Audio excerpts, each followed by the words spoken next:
All of A sudden നിങ്ങൾ പോലും അറിയാതെ സംഭവിച്ചു പോയതാണോ, അല്ലെങ്കിൽ ആവശ്യം ഉണ്ടായിരുന്നോ? ഇത് എന്തെങ്കിലും പ്ലാൻ ഉണ്ടായിരുന്നോ? ഇല്ല ഇല്ല പ്ലാൻഡ് അല്ല. പ്ലാൻഡ് അല്ല. പ്ലാൻ അല്ലായിരുന്നു. സീരിയൽ ചെയ്തോണ്ടിരിക്കുകയായിരുന്നില്ല ആ സമയത്ത് അല്ലേ? അപ്പൊ ഈ സീരിയലിന്റെ ഷൂട്ടൊക്കെ ആയപ്പോഴേക്കും കുറച്ച് പ്രോബ്ലം വയറൊക്കെ വന്ന് ആയിരുന്നു. തുടങ്ങിയില്ലേ? ഫസ്റ്റ് മന്തിൽ തന്നെ ഞാൻ സീരിയലിന്റെ ഷൂട്ട് ചെയ്തു. അത് കഴിഞ്ഞപ്പോൾ ഞാനത് നിർത്തി. പിന്നെ വീട്ടിലായിരുന്നു. വീട്ടില് ചെറിയ ചെറിയ പ്രോഗ്രാംസ് ഒക്കെ മാത്രമേ ചെയ്യുന്നുള്ളൂ. അധികം റെസ്റ്റ് ഒക്കെ ആയിരുന്നു. ഒരു ഓൺലൈൻ ചാനലിൽ ഒരു വാർത്ത വന്നേക്കാണ്, വേദനയോടെ മൃദുല അറിയിക്കുന്നു ഇങ്ങനെ ഒരു വാർത്ത. നമ്മൾ എന്താ വിചാരിക്കുക, ഇവരെന്ത് വേർപിരിയാൻ പോവാണോ? ഉള്ളടക്കം നോക്കുന്ന സമയത്ത് ഇല്ല, ഇനി അടുത്തൊരു കുട്ടി അടുത്തൊന്നും ഇല്ല. അതിനാണ് ആ വാർത്ത കണ്ടിരുന്നോ? തലക്കെട്ടിതാ, വേദനയോടെ മൃദുല പറയുകയാണ് ഇനി എല്ലാം നിർത്തിയിട്ട് പോകുന്നു, അങ്ങനെ കണ്ടോ പറഞ്ഞു. ഞാൻ കണ്ടിരുന്നു. അല്ലേ? അപ്പൊ കഴിഞ്ഞ ദിവസം നമ്മള് സാനിഫിനെയും അതുപോലെ തന്നെ മറിയ ഷെൽജിനെയും ഇന്റർവ്യൂ ചെയ്തിരുന്നു നിങ്ങളുടെ കോളേജിനെ. അപ്പൊ സാനിഫ് പറഞ്ഞൊരു കാര്യമുണ്ട്. അതായത് പണ്ടൊക്കെ ഈ യുവാകൃഷ്ണ എന്ന് പറഞ്ഞു കഴിഞ്ഞാലേ ഞങ്ങൾ പറയുമായിരുന്നു, ആദ്യം ഷൂട്ടിന്റെ സമയത്തൊക്കെ ഞങ്ങള് കൊളീഗ്സിനോട് പറയുന്നത് എന്തോ ഒരു ജാടയാണ് അയാള്. അയാള് ഭയങ്കര ജാട, എനിക്ക് അയാളോട് വലിയ താല്പര്യമൊന്നുമില്ല. പിന്നീട് അയാൾ പറയാണ് അത്രയും പാവമായിട്ടുള്ള ഒരു മനുഷ്യൻ വേറെ ജാട എന്താന്ന് പോലും അദ്ദേഹത്തിനില്ല. അതായത് തുടക്കത്തില് കാണുമ്പോൾ എല്ലാവരും വിചാരിക്കും ഭയങ്കര ആറ്റിറ്റ്യൂഡാണ്, ഭയങ്കര ഫെയർ ആണ്, പ്രശ്നമാണെന്ന്. പക്ഷെ അല്ല, അയാൾ ഭയങ്കര കൂളായിട്ടുള്ള ഭയങ്കര സൗഹൃദമുള്ള ഒരു ആളാണ്. എല്ലാവർക്കും ഇങ്ങനെ ഒരു മിസ്ജഡ്ജ്മെന്റ് ഉണ്ടാവാറുണ്ടോ? എല്ലാവർക്കും ഉണ്ടാവാറുള്ള തെറ്റിദ്ധാരണ. പക്ഷെ വാ തുറന്നാ പോയി പറയത്തില്ല. കാര്യം ഞാൻ ഒരാളുടെ അടുത്ത് മിങ്കിൾ ആവാനായിട്ട് കുറച്ച് ടൈം എടുക്കും. പക്ഷെ മിങ്കിൾ ആയി കഴിഞ്ഞാൽ കംഫർട്ടബിൾ ആണ്. അപ്പൊ ഈ മിങ്കിൾ ആവുന്ന വരെയുള്ള ടൈമില് ഞാൻ അവരെ നോക്കില്ല, ശ്രദ്ധിക്കില്ല, ഞാൻ എൻ്റെ കാര്യം നോക്കിയിരിക്കും. അപ്പം ഓൾമോസ്റ്റ് ഉണ്ടാവാൻ സാധ്യതയുള്ളൊരു ഇംപ്രഷൻ എന്ന് പറയുന്നത് ജാടത്തിണ്ടിയാണ് എന്നുള്ളതാണ്.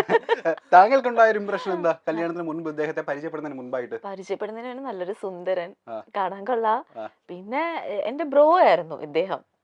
ഓക്കെ, ബ്രോ എന്നാ ഞാൻ വിളിച്ചോണ്ടിരുന്നത്. മെസ്സേജ് ഒക്കെ അയക്കുന്ന ബ്രോ സുഖാണോ, എന്തൊക്കെയുണ്ട് വിശേഷം, അങ്ങനെ ആയിരുന്നു. പിന്നെ ഇത് ആക്ച്വലി അറേഞ്ച്. താങ്കളുടെ ഉള്ളില് ഇവരുടെ ഒരു പരിങ്ങലുണ്ടായിരുന്നോ? ഇല്ല, ആക്ച്വലി നമ്മള് ഫസ്റ്റ് സംസാരിക്കുന്ന സമയത്ത് കല്യാണം കഴിക്കണം എന്നുള്ള പ്ലാനൊന്നും ഇല്ല. നമ്മള് എന്താ പറയുക, ഒരു ഫംഗ്ഷനിൽ വെച്ച് കാണുന്നു, പരിചയപ്പെടുന്നു, ഓക്കെ. അതിനുശേഷം പിന്നെ വല്ലപ്പോഴും ഹായ് ബൈ മെസ്സേജ് അയക്കും, അത്രേ ഉള്ളൂ. അപ്പൊ ആ സമയത്ത് എനിക്ക് വലിയ ബ്രോ എന്ന് വിളിക്കുന്നത് ഓൾമോസ്റ്റ് എല്ലാവരും അങ്ങനെയാണ് വിളിക്കാറ്. അപ്പൊ അതുകൊണ്ട് എനിക്ക് വലിയ ഇതൊന്നും തോന്നിയിരുന്നില്ല. പിന്നെ ഈ കല്യാണ ആലോചനകളൊക്കെ വരുന്നു, ഭയങ്കരമായിട്ട് വീട്ടുകാർ ആലോചിക്കുന്നു. അപ്പോ എനിക്ക് എൻ്റെ ഒരു കൺസെപ്റ്റിലാണെന്നുണ്ടെങ്കിൽ ആരെങ്കിലും കല്യാണം കഴിക്കുന്നതിനോട് താല്പര്യമില്ല. നമുക്ക് അത്യാവശ്യം കുറച്ചെങ്കിലും അറിയാവുന്ന ഒരാളായിരിക്കണം, എന്നാലേ അവരുമായിട്ട് നമ്മൾ ഒത്തുപോകുന്നു നമുക്ക് ജഡ്ജ് ചെയ്യാൻ പറ്റുള്ളൂ. അതോടൊപ്പം തന്നെ അത്യാവശ്യം കുറച്ച് ടാലന്റ് ഉള്ള ഒരാളായിരിക്കണം എന്ന് എനിക്ക് നിർബന്ധമുണ്ട്. അതായത് ഇൻഡസ്ട്രിയിൽ നിന്ന് തന്നെ ഒരു ആളായി കഴിഞ്ഞാൽ നല്ലത് എന്നൊരു തോന്നലുണ്ടായിരുന്നു. പക്ഷെ ആ തോന്നൽ ആദ്യം തന്നെ അടിച്ചമർത്തപ്പെടുകയായിരുന്നു. എന്റെ കൂടെയുള്ള കൊളീഗ്സ് എല്ലാവരും പറഞ്ഞു, ഒരിക്കലും നീ ഇൻഡസ്ട്രിയിൽ നിന്ന് ഒരു പെൺകുട്ടീനെ കല്യാണം കഴിക്കരുത്. കല്യാണം കഴിച്ചു കഴിഞ്ഞാൽ ഈഗോ ഉണ്ടാവും, ഡിവോഴ്സ് ആവും. അതുകൊണ്ട് ഡിവോഴ്സ് ആണ് അതിന്റെ അവസാനം, അല്ലാതെ വേറെ ഒന്നും നോക്കേണ്ട ആവശ്യമില്ല. നീ പുറത്തുനിന്ന് ഒരു കുട്ടീനെ നോക്കുന്നതാണ് നല്ലത്. ഓൾമോസ്റ്റ് എല്ലാവരും അത് തന്നെയാണ് പറയാറ്. കാര്യം എന്ന് വെച്ച് കഴിഞ്ഞാല് കാണുന്ന ന്യൂസസും എല്ലാം അതുപോലെ ആയതുകൊണ്ട് എല്ലായിടത്തും ഈ ഡിവോഴ്സ് ഉണ്ട്. പക്ഷെ ഇത് ഇൻഡസ്ട്രിയിൽ നിൽക്കുന്ന ആൾക്കാർ കുറച്ചൊരു ഫെയിം ഉള്ളതുകൊണ്ട് ബാക്കിയുള്ളവരിലേക്ക് അറിയുന്നു, അത്രേ ഉള്ളൂ വ്യത്യാസം. അപ്പൊ എനിക്ക് ആ കൺസെപ്റ്റിനോട് എനിക്ക് യോജിക്കാൻ പറ്റിയിട്ടില്ല. നമുക്ക് വേവ് ലെങ്ത് ഉള്ള ഒരാളെ കിട്ടിക്കഴിഞ്ഞു കഴിഞ്ഞാൽ അയാൾ സെയിം ഇൻഡസ്ട്രി ആണോ അല്ലയോ എന്നുള്ളത് ബാധകമല്ല. ഈഗോ ഒക്കെ നമുക്ക് അഡ്ജസ്റ്റ് ചെയ്ത് കൊണ്ടുപോകുന്നതേ ഉള്ളൂ. അപ്പൊ അതുപോലെ തന്നെ ഇങ്ങനെ സംഭവിച്ചു പോകുന്നുണ്ട് ഇപ്പൊ.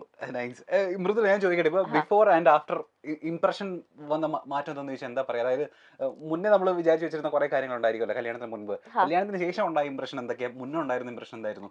ലൈക്ക് ആളെ പറ്റിയിട്ടാണോ? ആളെ പറ്റിയിട്ട് ഇതേപോലെ ഈ ജാട എന്നുള്ളത് ജാടയാണല്ലോ എന്നുള്ളൊരു തോന്നലുണ്ടായിരുന്നു. പിന്നെ കല്യാണം കഴിഞ്ഞതിന് ശേഷം ആളെ കൂടുതൽ മനസ്സിലാക്കാൻ പറ്റി. അതാണ് ലൈക്ക് ഭയങ്കര ലവബിൾ ആയിട്ടുള്ള ഒരാളാണ്, ഭയങ്കര കൂളാണ്. എത്ര ദേഷ്യപ്പെട്ടാലും തിരിച്ച് റിയാക്ട് ചെയ്യില്ല. സോ അതുകൊണ്ട് എനിക്ക് പറയാം, എന്തും ഭയങ്കര കൂളായിട്ട് ഇതങ്ങ് എടുക്കും. അതൊക്കെ തന്നെയാണ് ആക്ച്വലി കൂടുതൽ മനസ്സിലാക്കാൻ പറ്റി. മറ്റേ ജാഡ എന്നുള്ള ആ ഒരു ഇംപ്രഷൻ മാറിയിട്ട് അതല്ല ക്യാരക്ടർ എന്നുള്ളത് മനസ്സിലായി. അണ്ടർസ്റ്റാൻഡിങ് പീപ്പിൾ ആയിരുന്നു.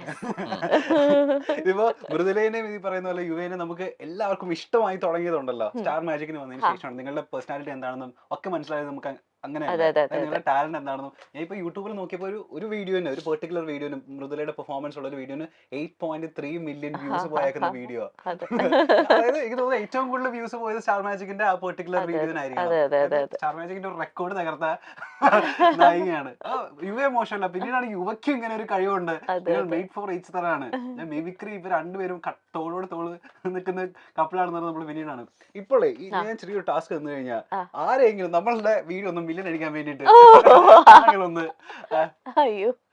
ആരെയൊക്കെ നമുക്ക് ചെയ്യാൻ പറ്റും? ഇപ്പൊ ഈ പറഞ്ഞ പോലെ സ്റ്റാർ മാജിക്കിൽ വന്നതിന് ശേഷം ഒരുപാട് പേർക്ക് ഇപ്പൊ ഫാൻ ഫോളോയിങ്സ് കൂടിയിട്ടുണ്ട്. ഇപ്പൊ അനു ആയിക്കോട്ടെ, ലക്ഷ്മി നക്ഷത്ര ആയിക്കോട്ടെ, ബിനു അടിവാലി ആയിക്കോട്ടെ.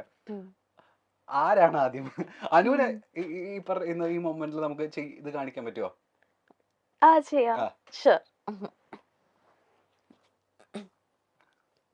ഇത് ഞാൻ എന്തിരടി നീ പറയണത്? കുറെ നേരമായിട്ട് ഞാൻ നോക്കുന്നുണ്ടടി. നീ നീ നീ ഇത് കണ്ട, ഈ ഫോട്ടോ നീ കണ്ട? അയ്യോ എന്ത് നല്ല രസമുണ്ടല്ലേ, ഞാൻ അപ്പോഴേ പറഞ്ഞതാണ്. ഓ എനിക്ക് വയ്യ. എന്നെ കൊള്ളാമോടി, നീ പറ. ഈ ഉടുപ്പ് കൊള്ളാമോടി, പറയടി. കുഴപ്പമൊന്നും ഇല്ലല്ലോ അല്ലേ? ഇതെന്തോന്ന്, നിന്റെ ലിപ്സ്റ്റിക് എന്തോന്ന്? കൊള്ളില്ല. കൊള്ളാല്ലേ? ഏതാണ്ട് ഇതുപോലെയൊക്കെ തന്നെയാണ് ഫ്രെയിമിൽ നമ്മള് അനുവിനെ കാണുന്നതല്ലേ? അതിന് ഈ പറഞ്ഞ ഇതൊന്നുമില്ല, ഫേക്ക്നെസ് ഒന്നുമില്ല. ആളെങ്ങനെയാണോ അതുപോലെ തന്നെ. ചേട്ടന്റെ അങ്ങോട്ടേക്ക് ഒന്ന് പ്ലേറ്റ് മാറ്റാണ്. ചേട്ടൻ ഈ പറയുന്ന പോലെ ബിനു അടിമാലിനെ അവതരിപ്പിക്കുന്ന കണ്ട സമയം നമ്മൾ ഞെട്ടിപ്പോയിട്ടുണ്ടായിരുന്നു. കോളേജിലെ അത്യാവശ്യം മിമിക്രി ഒക്കെ ചെയ്യുന്ന ആളായിരുന്നോ? കോളേജിൽ ഡിഗ്രിക്ക് പഠിച്ചുകൊണ്ടിരുന്ന സമയത്ത് ഇതേപോലെ കോമ്പറ്റീഷൻ, കോളേജ് ലെവലിലുള്ള കോമ്പറ്റീഷൻ, ആർട്സ് ഫെസ്റ്റിനൊക്കെ ചെയ്യുമായിരുന്നു. പ്രൈസ് വാങ്ങിക്കുമായിരുന്നു. ഇതറിയായിരുന്നോ? കല്യാണത്തിന് മുന്നേ അന്ന് അവതരിപ്പിച്ചപ്പോഴാണ് ആദ്യമായിട്ട് അറിയുന്നത്. ആണല്ലേ? ഓ ചേട്ടാ. അതിന് ശേഷം പിന്നെ പ്രാക്ടീസ് അങ്ങനെയൊന്നും ഇല്ലായിരുന്നു. അന്ന് എന്തോ അങ്ങനെ തോന്നി, കുറച്ച് സൗണ്ടുകളൊക്കെ ചെയ്തപ്പോൾ ഓക്കെ ആയിട്ട് തോന്നി. അങ്ങനെ പിന്നെ കയറി പെർഫോം ചെയ്തതാണ്. അപ്പൊ ഞാൻ ചോദിക്കട്ടെ, മിമിക്രി ഉണ്ട്, മാജിക് ഉണ്ട്, മെന്റലിസം ഉണ്ട്, ഡാൻസ് ഉണ്ട്, പാട്ടുണ്ടെന്ന് ആരും പറയുന്നത്? പാട്ടുണ്ട്. ഡാൻസ് അത്രക്കില്ല. റീൽസിലൊക്കെ നമ്മള് ഡാൻസ് കളിച്ച് ഏതൊരു കൊറിയോഗ്രാഫറിന്റെ കൂടെയുള്ള ഡാൻസ് ഒക്കെ നമ്മൾ കണ്ടിരുന്നു റീൽസില്. ഒന്നും മോശമല്ല. ഇപ്പൊ നമ്മൾ ആരെയാ ചെയ്യാൻ പോകുന്നത്? അപ്പൊ ബിനിച്ചേട്ടന് ചെയ്യാം, നന്നായിട്ട് ചെയ്യും. ബിനിച്ചേട്ടൻ, നോബിച്ചേട്ടൻ അവരൊക്കെ അത് മതി. ഓക്കെ ജസ്റ്റ് ഒന്ന് ട്രൈ ചെയ്ത് നോക്കാം. അത്രേ ഉള്ളൂ. എന്റെ പൊന്നടാവേ, ഞാനവിടെ വന്ന് ഇരിക്കുമ്പോണ്ടല്ലോ ഇന്റർവ്യൂവിന്, എന്റെ എതിരെ എന്നെ പോലെ വേറൊരുത്തൻ. അപ്പൊ ഞാൻ ആലോചിക്കുക, ഇവനിത് ഇവിടെ നിന്നാടാ എന്റെ പൊന്നെ വന്നതെന്ന്. ഇങ്ങനെയൊക്കെ പറഞ്ഞിട്ട് പരിപാടിയും ചെയ്തിട്ട് പോവാനായിട്ട് പറ്റുമോ? നീക്കൊന്ന് ആലോചിച്ച് നോക്കിയത് ഇവിടെ നിന്ന് എന്താ സംഭവം നടക്കണേന്ന്. എന്നെ പൊന്നടവേ, ഒരു രക്ഷയില്ല. ബിനുചേട്ടന് മുമ്പിൽ പെർഫോം ചെയ്തിട്ടില്ലേ? ബിനുചേട്ടൻ എല്ലാവരും ഈ പറയുന്ന പോലെ കോമഡി കളിച്ചിട്ട് മറ്റേ ഇൻസൾട്ട് ചെയ്യുന്ന ആളാണല്ലോ. ഈ ചേട്ടന്റെ മുൻപിൽ ഈ സാധനം അവതരിപ്പിച്ച സമയത്ത് ചേട്ടന്റെ റെസ്പോൺസ് എന്തായിരുന്നു? പുള്ളി ഡയറക്റ്റ് ആയിട്ട് കേട്ടിട്ടില്ലെന്ന് തോന്നുന്നു. പുള്ളി ഇല്ലാത്തൊരു എപ്പിസോഡിലായിരുന്നു ഞാൻ പെർഫോം ചെയ്തത്. ചേട്ടന്റെ റെസ്പോൺസ്? അതിനുശേഷം പിന്നെ പുള്ളി ഒന്ന് പറഞ്ഞാ കൊള്ളായിരുന്നു കേട്ടോ. ഇനി ആരാ നോബി ചേട്ടൻ ചെയ്യാൻ പറ്റുമോ? നോബി ചേട്ടൻ്റെ എനിക്ക് ഓർമ്മയില്ല, മൈൻഡിൽ നിന്ന് പോയി ആ സാധനം. വേറെ ആരെങ്കിലും ചെയ്യുമ്പോ? അല്ലാതെ നമുക്ക് മറ്റേ ഫിലിമിലൊക്കെ ഉള്ള കുറച്ച് ആൾക്കാരുടെ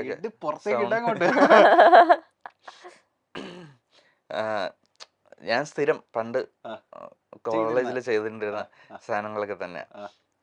കൊച്ചിൻ ഹനീഫയും ജനാർദ്ദനും തമ്മിലുള്ളൊരു ഡയലോഗ്, ആസനെ അർദ്ധം ഷക്കീല പറ്റി ഇരട്ടാന്ന് കേട്ടത് പോയാലോ? ഓ നീ തങ്കപ്പനല്ലടാ പൊന്നപ്പനാ. അതുകൊള്ളാം.